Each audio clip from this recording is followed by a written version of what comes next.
mind is running the show in making love, you can't really relax and be in it or get its greatest benefits. So any of you who are meditators know that the mind is a chatterbox.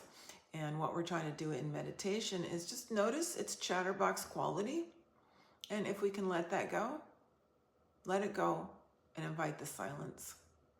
And this is very similar in Tantric Lovemaking with sexual mindfulness, is that we notice that the mind is chattering and we just try to notice it and let it go. So for example, you might be enjoying some conscious touch, some massage, and you notice that the mind starts saying, I wish this would hurry up, or I don't like this touch. And you go, well, thanks for sharing, but I'm just gonna not listen to the voice of the mind and just be silent and enjoy.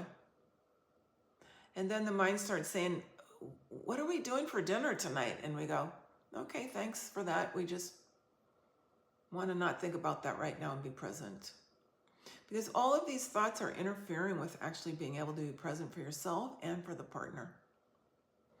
So we notice that the mind is running the show.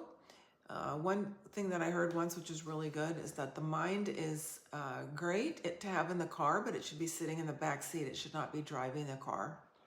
So we notice when we're making love, is the mind running the show? Is the mind thinking? Is this the right touch? Is this going to get him or her off? Last time was better. I'm bored.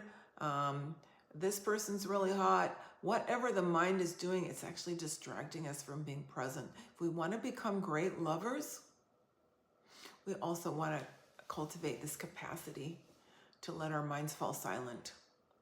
Osho said once that meditators make the best lovers.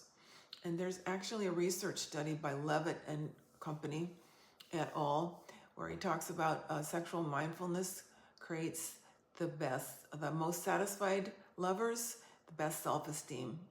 So practice next time you're making love or next time you're doing actually anything, just letting the mind chatter, calm down. All you have to do is not pay attention to it. It doesn't need to stop. You just need to not pay attention to it. You don't want to start this internal war trying to make it stop, because that makes it worse. You just want to say, don't have to think about that right now. And this is a technique to help you become a much better lover.